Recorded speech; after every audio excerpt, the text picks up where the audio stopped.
Mummy जी कब तक आप यूं ही बैठे रहेंगे? चलिए रसोई में मेरी थोड़ी मदद करवा दीजिए, और मदद नहीं कर सकती हो तो कम से कम चीकू को ही खिला दीजिए। अब मैं अकेली खाना बनाऊं या इसे संभालूं? अपर्णा ने कहा।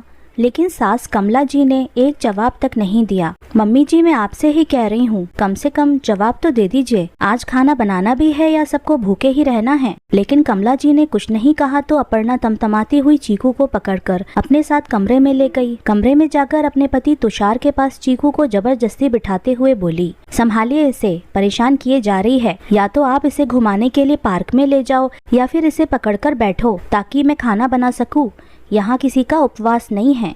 उसे इस तरह से बोलता देखकर तुषार बोला, क्या बात है, आज इतनी गुस्से में क्यों हो? और इसकी दादी कहाँ गई जो तुम इसे मेरे पास लेकर आ गई हो? रोज मम्मी इसे संभाल तो लेती हैं, है तो इसी घर में, पर मुझे क्या पता क्या हुआ है तुम्हारी मम्मी को। मुंह फुलाकर बैठी हुई हैं, बात तक नहीं कर रही हैं, ना ही रसोई में मेरी मदद करवा रही हैं और ना ही चीकू को रख रही हैं। कहकर अपर्णा चीकू को तुषार के पास छोड़कर रसोई में तमतमाती हुई चली गई। कुछ देर तो तुषार ने उसे संभाला और फिर उसे लेकर माँ के कमरे में चला गया। देखा तो मम्मी कोई किताब पढ़ रही थी। क्या बात है मम्मी, आज आप चीकू को नहीं संभाल रही हो?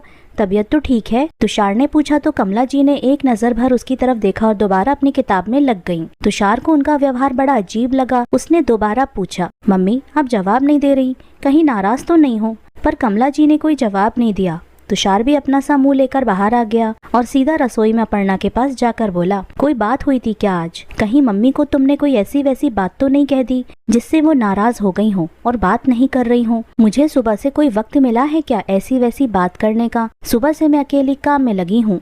मुझे तो ऐसी कोई बात याद नहीं है कि मैंने ऐसा कुछ कहा हो, और अंतर्यामी मैं हूँ नहीं जो उनके मन की बात जान जाऊँ। अब मुझे डिस्टर्ब मत करो। आज खाने की भी कोई तैयारी करके नहीं रखी है मम्मी ने, तो सब कुछ मुझे ही करना है। अपर्णा का जवाब सुनकर तुषार चीकू को लेकर पार्क में रवाना होने लगा तो अपर्णा ने टोका, आते समय गरम मसाले का पैकेट लेकर आना, घर में गरम मसाला खत्म हो गया है। अरे तुम गरम मसाला सब्जी में डालती हो या गरम मसाले की ही सब्जी बनाती हो? अभी 15 दिन पहले ही तो लेकर आया था, इतनी जल्दी कैसे खत्म हो गया? बजट का भी कुछ ध्यान रखा करो। तुषार ने कहा, मैं अकेली खा गई हूँ क्या गरम मसाला? पता नहीं रसोई में सामान कहाँ गायब होने लगा है। अपर्णा ने कहा, कहाँ क्या गायब होने लगा है? तुम्हारे रिश्तेदार सहेलियाँ आती हैं और तुम बना बना कर खिलाती रहती हो। सारा धन तुम्हारे पास ही है, जबकि वो लोग तो इतने कंजूस हैं कि तुम्हें अपने घर बुलाते तक नहीं हैं। तुषार ने कहा, पहले भी तो खिलाती थी, तब तो कमी नहीं पड़ती थी। मेरे रिश्तेदार ही चुपते हैं और मुझसे क्या पूछते हो? अपनी मम्मी से पूछो। जब से आई हैं तब से मेरी रसोई में से सामान गायब होने लगा है। जरूर दे आई होंगी तुम्हारे छोटे भाई को, जैसे इनका भी ठेका हमने ही लेके रखा है। पहले कहाँ इतना बुलाती थी सबको, तब तो तुम्हें चीकू को संभालना पड़ता था। अब चीकू को संभालने के लिए मम्मी आ चुकी हैं तो रोज किसी न किसी को बुला ही लेती हैं। वैसे भी मम्मी तो छोटे के घर पर भी जाने को तैयार थीं, लेकिन तुमने ही अपनी नाक के कारण उन्हें यहाँ बुलाया था, ये कहकर कि लोग क्या कहेंगे, बड़े बेटे बहू के होते हुए वो छोटे के पास रहने जा रही हैं। तुषार ने कहा,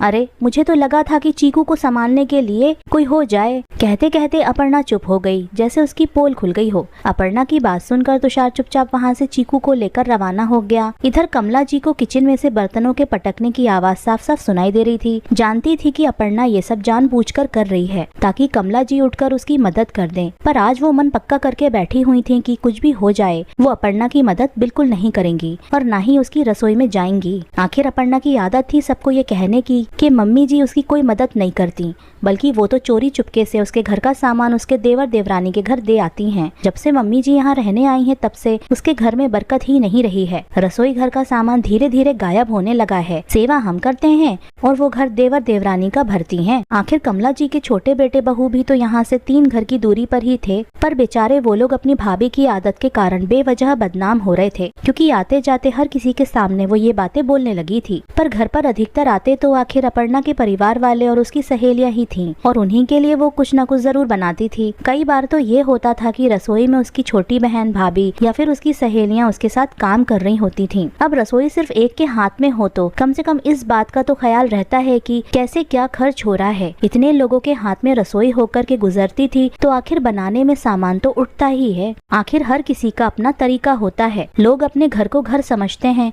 दूसरों के घर को नहीं। पर फिर दूसरों को बदनाम क्यों करना, ये बातें अक्सर उनके कानों तक पहुंचती थी, पर वो हमेशा ये सोचकर चुप हो जाती थीं कि दूसरों की बातों पर क्या विश्वास करना।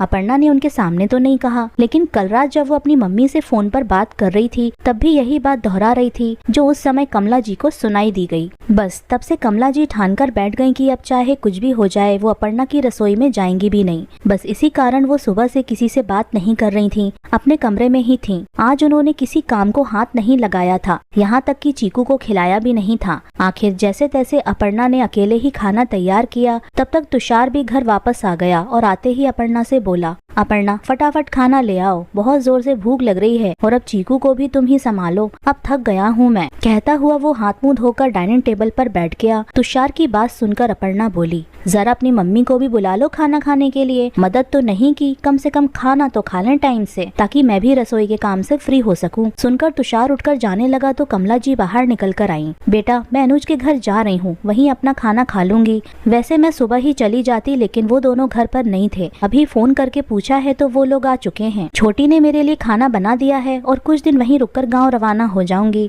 पर मम्मी यहाँ क्या समस्या है जो अचानक आपने गाँव जाने का फैसला कर लिया? तुषार हैरान होता हुआ बोला, बेटा तुझे नहीं पता कि क्या हो गया है, बस अब मैं चोरी का इल्जाम और बर्दाश्त नहीं कर सकती। अभी तक दूसरों ने ये बात कही थी इसलिए मैंने ध्यान नहीं दिया, पर अब तो मैंने खुद ही बहू के मुंह से सुन लिया, तो अब मैं उसे बता दूं कि भगवान की कृपा से मेरे छोटे बेटे बहू के घर में भी कोई कमी नहीं है जो मैं यहाँ से मसाले या रसोई का सामान चुरा कर उनके घर भेजूं। और वैसे भी तुम्हारी बेचारी पत्नी ने बहुत सेवा कर ली है, अब बस काफी है, मेरे भी हाथ पैर अभी चल रहे हैं। कहकर कमला जी वहाँ से रवाना हो गयी। तुषार और अपर्णा में इस बात को लेकर काफी झगड़ा भी हुआ, पर अपर्णा अपनी गलती मानने को तैयार नहीं थी। अपने ईगो के कारण वो अभी भी इतने मेहमानों को घर पर बुलाती थी, लेकिन अब चीकू को संभालते हुए ये सब संभालना थोड़ा मुश्किल हो रहा था। लेकिन अब अगले 2-3 महीने भी यही हाल रहा। तब अपने आप अपर्णा को समझ में आने लगा कि ये उसकी ही आदत है जिसके कारण रसोई घर में सामान कम पड़ता था। पर तुषार को किस मुंह से बोले, इसलिए अपने आप अपनी सहेलियों और रिश्तेदारों को बुलाना कम कर दिया। तो दोस्तों आज की कहानी आपको कैसी लगी हमें कमेंट करके जरूर बताइएगा, और इसी तरह की शिक्षाप्रद कहानियाँ सुनने के लिए मेरे चैनल को सब्सक्राइब जरूर कर लीजिए। और हाँ, अपने दोस्तों के साथ हमारे चैनल को शेयर करना ना भूलिएगा, ताकि इसी तरह की शिक्षाप्रद और प्रेरणादायी कहानियाँ आपके दोस्तों को भी पहुँच सके। मेरी कहानियों को सुनने के लिए आपका बहुत बहुत धन्यवाद। खुश रहें, स्वस्थ रहें, मस्त रहें।